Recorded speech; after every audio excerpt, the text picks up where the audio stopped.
So let's talk about how to find the charges in the carrier illustration once it is printed out. So again, we'll go through several different carriers here, just as hypothetical examples. This is an illustration run on Pacific Life's illustration software.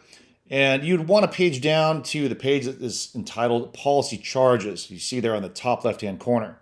In the column entitled Non-Guaranteed Premium Loads, those are the premium load charges that you would enter in the premium load column in our input sheet. Now, the total charges column also includes those premium load charges.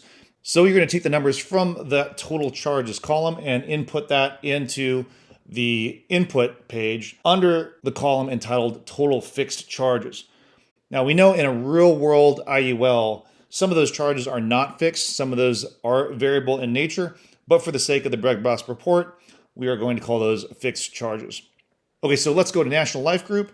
Top left-hand corner, you see there policy charges and other expenses. That's the page that you want to go to. And we see the premium expense charge. Those are the premium loads. And then the total policy charges are in this column right here. Okay, this is an Allianz illustration. Again, the premium charge is the premium load charge. And then they also have the total policy charges all totaled up for you already in the far right-hand column. If we move on to Penn Mutual, in their policy illustration, their charges are shown a little bit different.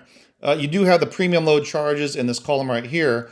However, they do not have a total charges column. So you will have to manually add up the various charges from their carrier illustration, and that data you will load into the input tab under the fixed charges column. And then last but not least, under the Securian illustration, again, we have the premium charge, that is the premium load. And similar to the Penn Mutual illustration, Securian does not have a total charges column, so you will have to add up and total all of those charge columns to come up with the total charges that you will load into the total fixed charges column in the input page. And then lastly, the surrender charges typically are not shown as a column in a carrier illustration, but the way to calculate the surrender charges is very, very simple.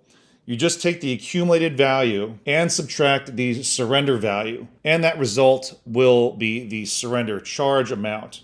Now, most policies only have surrender charges in the first 9 to 10 years, so you will not have to input those all the way down in years 1 through 40. Again, it's typically years 1 through 9 or 1 through 10.